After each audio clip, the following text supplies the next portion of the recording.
Hey folks, Jack from Moonshift Audio here, and today I'm going to show you how to make a track in the style of The Weeknd's Dawn FM album. It sounds like this.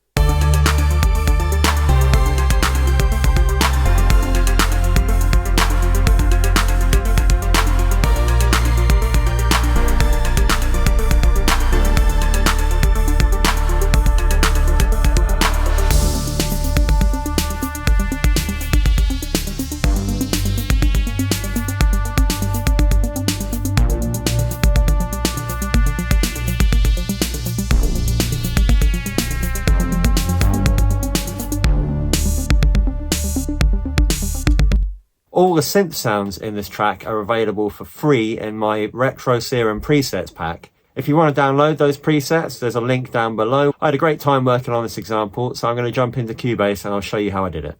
Okay, so here we are in Cubase, and I'm going to start straight away with the drums. So you can see here it's a pretty straightforward pattern that I've drawn here. There's your kick, your snare, and hi-hats playing a 16th note pattern. I've used battery for the drums, which I really like because you can audition different samples without messing around with the pattern that you've programmed. Instead of just dragging samples onto the track, I find this is a neat way to work. And here we are, we'll have a quick look at the drums that I've selected. So looking at the kick, what I really like about some of the Dawn FM tracks is that he's used a 707 kick, which is an old Roland drum machine that you don't hear very much. We hear a lot of 808s and 909s come up quite a lot, but 707s I think are sometimes underused, and they've got this really nice, quite heavy click to them. I've actually layered this with an 808, so just so we can hear only the 707, here we go. I've rolled out the low end at 40 Hertz. Basically, I was finding that the 707 alone, although it had that really lovely clicky, punchy top end, it just didn't have a weight down below, which is why I've brought in the 808.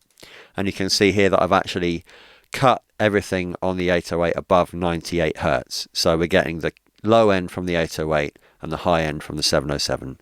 So the 808 on its own, 707 on its own, and both together. I auditioned a couple of snares. I think I only end up using this one. That's got a gated reverb on it, which we'll look at later. I also loaded this one in just as an alternative. That, yeah, I don't think I used that in the end. Got a couple of claps here, an 808 clap.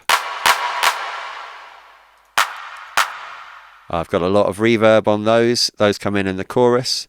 And I've used the same 606, another Roland drum machine hi-hat sample, for two different pads, but one of them I've pitched up slightly. So when we're getting the 16th note pattern, it sort of shuffles back and forth between those, which is just a bit more interesting than just robotically hitting the same exact sample every note. Got an open hi-hat, which we use in the second verse. A ride cymbal from a 707 drum machine, which is in the chorus. And some toms, which I use to add some interest later on in the verse. There's also a big tom impact and a timpani impact as well. I think I ended up using the timpani and perhaps not this one. So the drum pattern, if we solo it, sounds like this. Just widen the loop a bit. I'll have a very quick look at the way that I've processed these. I've split the drums out into separate outputs. So the kick, we are using a 1176, which I love on drums. I'm using a slow attack and a very, very fast release. It's worth bearing in mind that the 1176, all variants are very, very snappy compressors. So even quite low on the attack is still a pretty quick attack, and the release is super quick.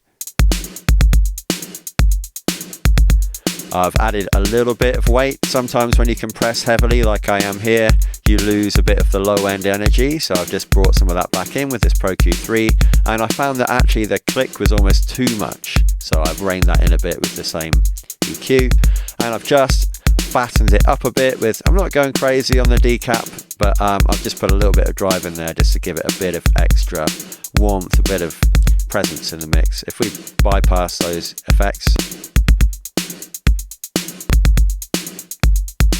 snare wise, it's not wildly different. I've used another 1176 compressor and just a bit of presence there for the low mids and the high end just to help the snare cut through the mix a bit on the Pro Q. And without those effects, you'll see I've used very, very similar settings. I'm not hitting it so hard with the compressor, only a few dBs getting knocked off there. But again, pretty loose attack for this compressor and a very, very quick release. Hi-hats, I think I just scooped out a little bit of the high end. They were just a bit too present around that sort of 6-7K region. If I bypass that,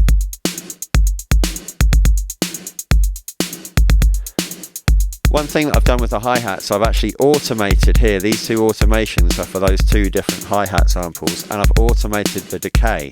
So when we get closer to the chorus or a build-up, you'll just hear them opening up and then closing.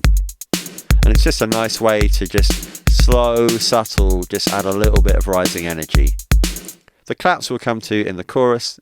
The toms do come in just as we go into the second half of the verse. I sort of planned this original section to be instrumental, and this is perhaps where I might expect the vocal to come in. So the drums are largely the same.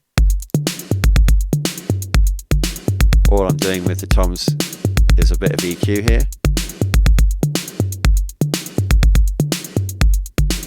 And that's again just to switch it up a bit, add another percussive element, and you can hear that I changed the automation on the hi-hats there so that it's flat and then it opens up just to build into the next section.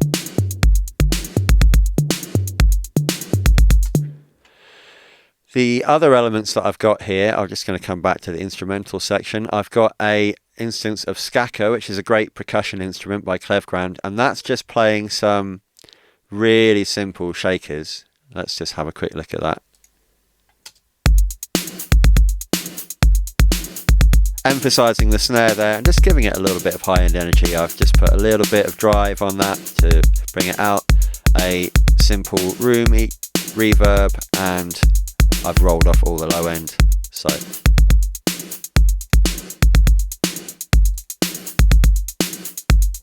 that was with those effects bypassed. You can hear it's really bringing it out the mix there.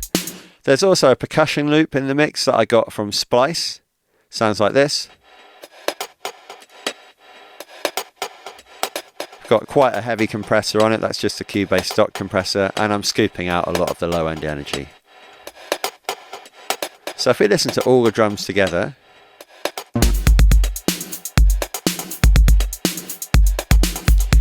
on the drum bus, I've just used an iHeart-NY, which is a really simple parallel compressor from Baby Audio. If we listen to just the compressed signal, you can hear it's really spanked the hell out of it. But mixing it in just halfway, this is without, just adds some harmonics and some real punch there.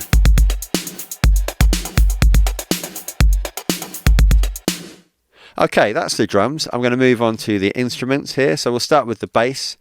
As I mentioned before, every synth sound in this track is available for free in my Retro Serum Presets downloads. There's a link to that down below. The bass, I've used a patch called Love My Bass, which is a high resonance sweeping bass line. So let's just have a quick listen to the bass.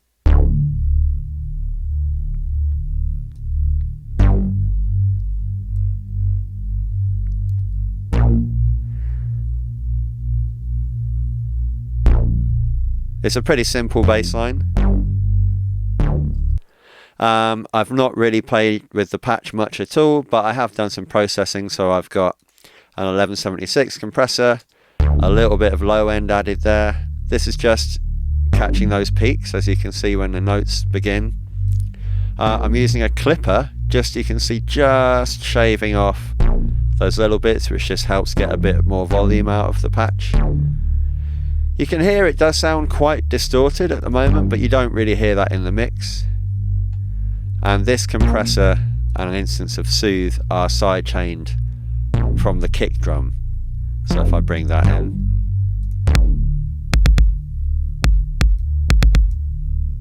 and that's just to make some room in the mix for the kick and the bass together.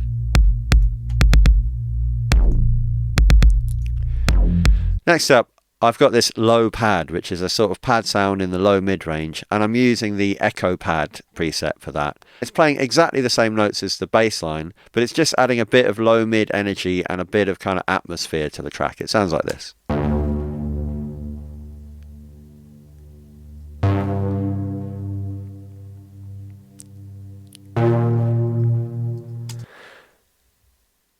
The last element here is an arpeggiator. I've used the patch Running Up, which is a pretty straightforward single oscillator patch. It's quite snappy and short, and I've actually decided rather than using an arpeggiator plugin, I've programmed in the notes myself. I like programming the notes myself because you get a bit more control over exactly how the arp is going to roll out. So we can go up and then mix up the order of the notes.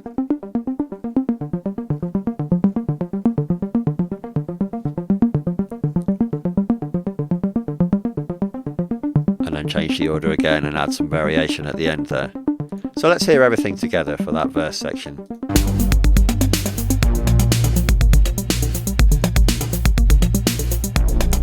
So I strip it down a bit here. This is where I imagine the vocal would come in, so I've dropped out the shaker and that percussion element, and we're down to just that solid bass, pad and arpeggiator with the toms brought in. To give it a lift in the second half of the verse, I've simply just brought that percussion loop again. And now we're going to build into the chorus. So I've got a riser here and the hi-hats opening with a drum fill.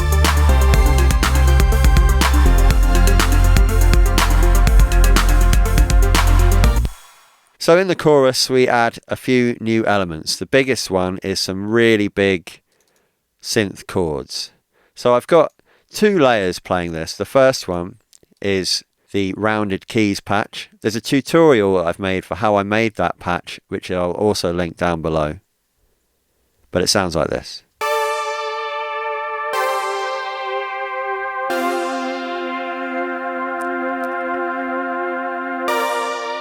I also used another layer to add a bit more high-end energy, and that's this glassy keys patch. It's playing the exact same notes.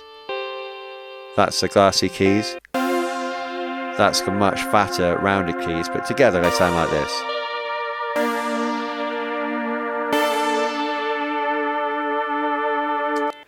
The other main musical element that I've added here in the chorus is a sort of quite bright lead line. I haven't put it right at the front because I would imagine there would be a massive lead vocal coming in at this point. But it's this Disco Sparkles patch, and the pattern sounds like this.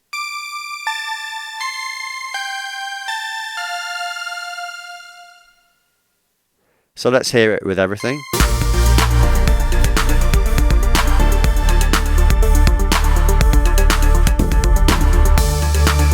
If we just go back to the drums, you can hear that just to add a bit of high-end energy, this is where I brought in that, I think it's a 707 drum machine ride cymbal sample, and that's just adding a little bit more high-end energy. I've also brought in a cowbell loop,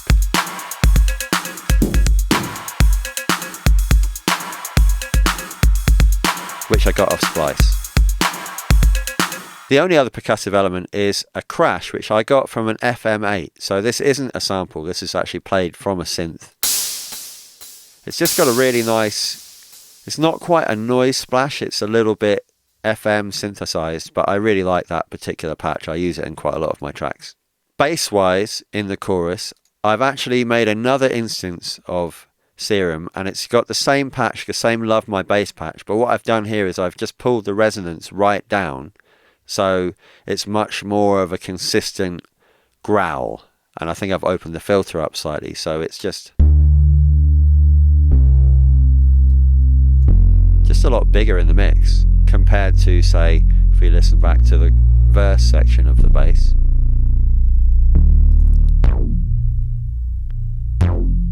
Much more percussive. The low pad is still playing the exact same notes as the bass throughout. And the arpeggiator, I've used a different arp, so I've simplified the pattern considerably. It's literally just 4 notes ascending sequence that goes throughout the entire chorus. But I've used this sweeping arp patch, which has got a much more modulation in it. Just that filter is sweeping up and down, which gives a rising and falling energy. Let's hear everything together.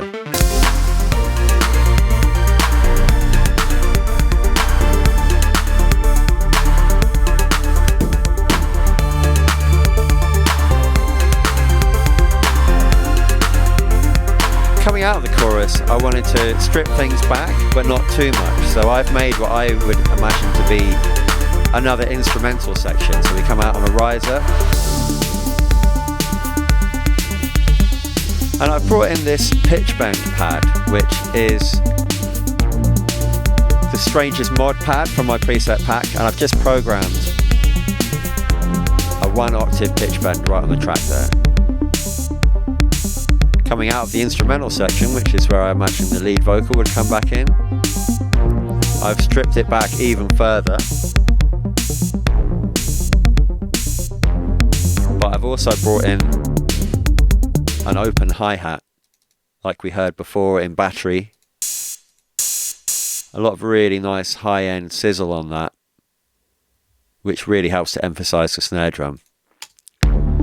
By cutting the main hi-hat, which has been present throughout the entire track, you really give suddenly a big sense of space, which is a really nice way to differentiate coming out from that huge chorus through an instrumental section. I've also added here a counter melody, which I've used the Running Blades brass patch, which is a really nice sort of Vangelis style synth brass a la the Blade Runner soundtrack.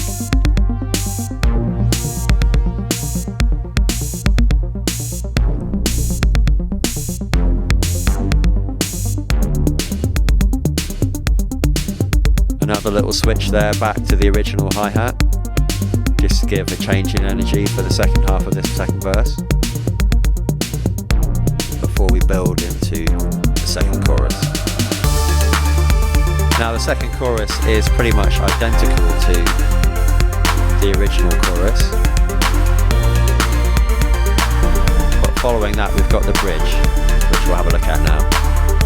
So in the bridge I've kept the arp from the chorus doing exactly the same thing to give you a bit of continuity there. The pitch bend pad is back. The drums have dropped out completely, and I've copied the low pad twice. So this is the exact same patch playing the original notes. It's got a new line. Then we've got the same thing an octave down to add some real low end weight, and an octave up. So what I'm trying to do here is just to make this one line absolutely enormous, and the bass is also playing the same line, so we get this huge riff basically. Let's just hear that coming out of the chorus.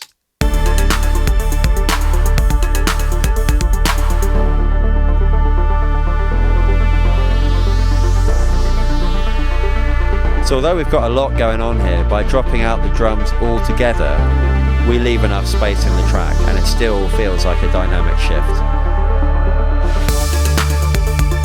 And then coming back into the chorus, you've still got that lift because of bringing the drums back in.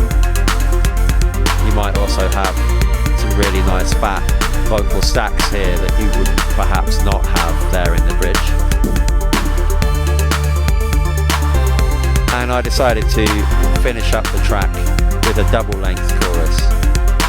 This is the point where we might start to get some ad-libs, and I've also brought the pitch bend pad in over this final chorus, just so you've got one extra element to differentiate the previous choruses.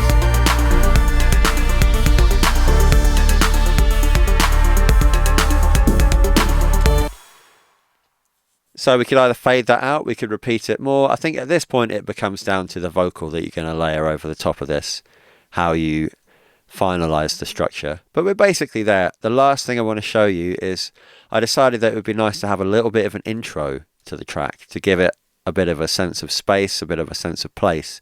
So I've just created this, which is literally an export of the verse,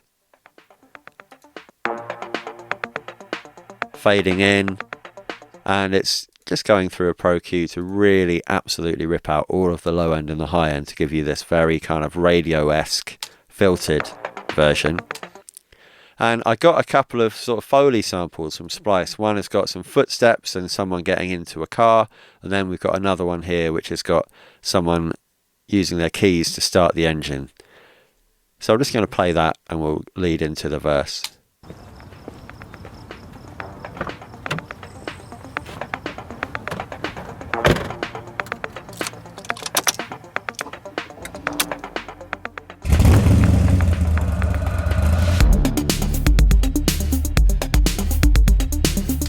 It's just a neat way to add an instant sort of particular atmosphere to the track. Now, this might be lyric dependent. If I found a vocalist who was singing something completely unrelated that just wouldn't fit with, I'd probably get rid of it and we could just lead in like any other track. But for me, it just instantly conjures up images of a midnight sort of neon drive in a muscle car, which I think suits this slightly synth wave kind of instrumentation really nicely. So there you have it. That's a track in the style of the Weeknd's Dawn FM album using only presets from my free Retro Serum Presets Pack, which you can download from the link below. Thanks for watching, everyone. If you found this video useful, please do like and subscribe for more production tutorials, synth patches, resources and downloads from me at Moonshift Audio. Till next time.